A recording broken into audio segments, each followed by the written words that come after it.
So now we come to this evening's, this year's awards, and I'd like to ask Sabina Čosić, who as president of the Kurt Schork Memorial Fund has been the driving force behind these awards, to join me on stage and to make the presentations. So our first award is for the local reporter, and this year it goes to Umar Ali, if you'd like to come up.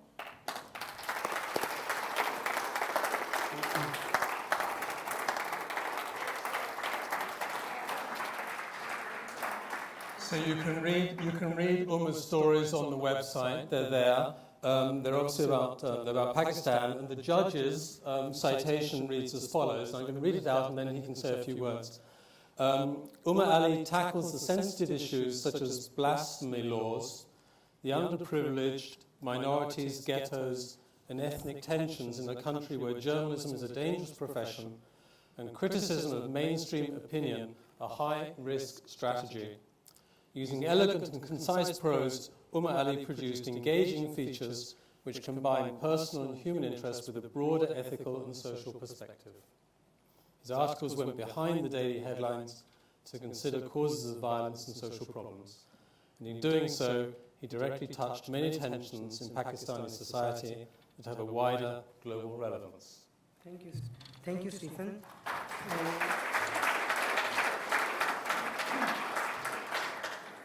And thank you, everyone. I am indeed feel honored to be here and to, attend the ceremony. And I'm overwhelmed, actually. I would like to dedicate this award to the very brave journalists in Pakistan who, brave serious threats from the military, from the government, from religious extremists, and they report on the daily basis on very, dangerous topics. About my work, I think in Pakistan, even if you criticize the blasphemy laws, which are obviously used to settle personal vendettas and many other reasons, and they are indeed a draconian, because a mere allegation can get you arrested, and after that you can even be sentenced to death, even if proven. And the courts they do not need enough proofs to convict that person, and it happens a lot. And also I think the most important aspect of my stories and the work of other journalists is that we bring forward the human aspect of these cases. We have many minorities. We have ethnic minorities. We have religious minorities who are treated very badly, who are oppressed, who are even killed. So I and many other of my colleagues, bring the human side and human impact of all these problems, and in order to do that, we have to brave many threats. Thank you, everyone. And this year's award for freelance reporting goes to Iona Craig. So again, I advise you to look at the stories which are on the website.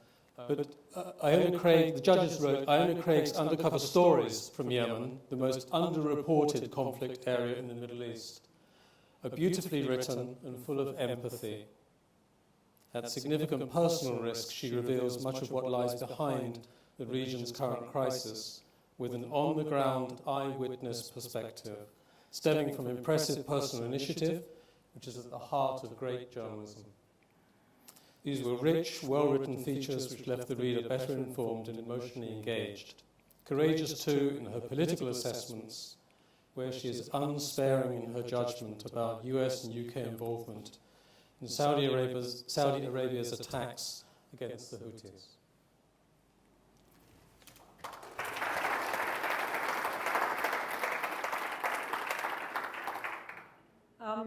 I think probably more of you are aware about Yemen today because of the front page of the Times. that many of you would have seen, and Yemen has been described as a hidden war or a forgotten war, and that appears to be, unfortunately, the strapline to the conflict. And actually that picture of that lady you saw on the front page of the Times this morning says a lot about the coverage of Yemen, because she'd actually been malnourished for 5 years. And for those of us that had spent a long time covering the country, that sort of level of malnutrition and starvation that is now so widespread was almost inevitable, really, as was much of what the conflict is going on right now inside the country. When I first turned up at the beginning of the war, I'd been living in Yemen from 2010 to 2014. It was very difficult to get back in, and I was smuggled in by boat from the Horn of Africa into Aden. One of the moments going through the front lines of the conflict then, the city was divided and was being fought for. I actually thought of Kurt because I remembered his piece, his very famous piece, the Romeo and Juliet story that I'm sure many of you will remember. When we crossed over through no man's land, there was a similar scene. There was a dead body that had been left bloated in the street, that was not allowed to be picked up by anybody because snipers were threatening to shoot anybody that tried to retrieve that body. And there were crows feasting on it at the time. And so it's somewhat fitting, I suppose, that I've now found myself here this evening and truly honoured to be given this award. I just wanted to sort of pick up, though, really on what has already been said this evening about the fixers. When I turned up in Aden about 6 weeks into the conflict, I had arranged a fixer in Aden, somebody that I knew, but I don't think they believed that I was going to get there. So when I did turn up, he came and met me, then thought I was quite mad, and handed me over to somebody else who was not a fixer, not a journalist, who was a doctor who happened to speak English. He then essentially took me under his wing. I mean, arguably, it's quite good having a doctor rather than a journalist on board when you're working in a war zone. And he'd never done any fixing before in his life, but he was very good at it, a bit of a natural, actually. But I relied on him entirely. I slept on the floor in his house. His mother fed me. Whilst he was working for me during the day, he was still working as a doctor by night. Nobody was being paid because of the war. He was volunteering, working in the hospitals, looking after people who had been injured during the conflict. The bit of medical aid that was coming into the country on the top of an oil tanker at that point was coming to his house, and he was distributing that aid with various other young doctors who were around at the time. Many of the senior doctors had left the city because of the conflict and because they could afford to do so. And much of the health system was being run by these young volunteer doctors. And I then turned one into a fixer overnight as well by day. And I really owe everything that I've done, or much of what I've done certainly in Yemen over the last year and a half, and that was sent in for this award to him, to Ammar. I will give him a name, Ammar Darwish, and his entire family.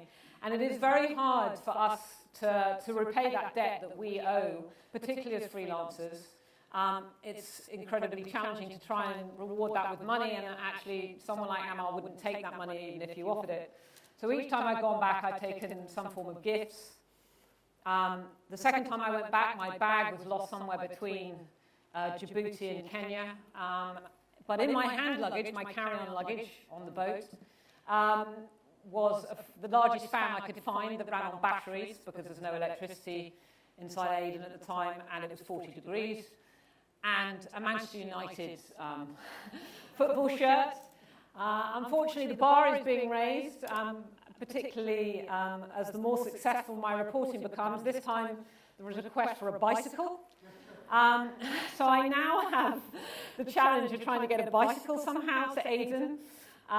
So I'm very pleased that this award has been launched this evening, because perhaps after the bicycle, this is certainly something that I would like to nominate him for, but I fear if I get the bicycle there and I can't offer something better, that I'm not quite sure what the next challenge is going to be.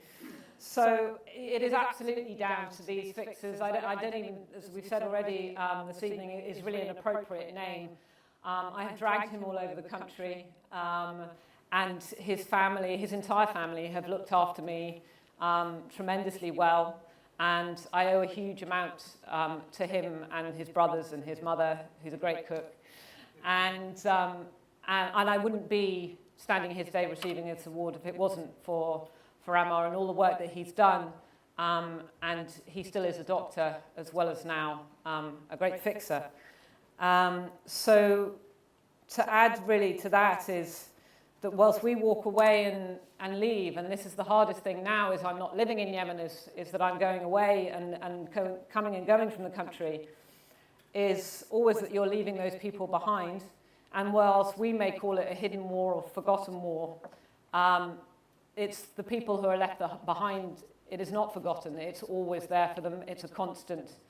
And we really need to find a better way, particularly with Yemen, to be covering it. It has largely been left, a lot of it, to the freelancers. When I went in at the beginning of the war, the only other journalists going in at that point were the freelancers who were smuggling themselves in on boats from the Horn of Africa. It did then get easier to get in the country. But this is why it's taken so long for a picture like you saw today to get to the front page of the Times. I first covered the humanitarian crisis of malnutrition in children in the same place in Hodeidah back in 2012. Of course, the situation has got worse because of the war. But it's not the fact that the situation or these circumstances are necessarily new. Yes, they've got worse. It's just the fact that we're not hearing about them. So it is so important that we remain focused on places like Yemen, which is such a poor country anyway, and then is hit by a conflict that this government in the UK is complicit in as well. But really, I want to say thank you very much for this award, but also to Ammar Derwish and all his family, and I'm going to try and get the bicycle to Aden.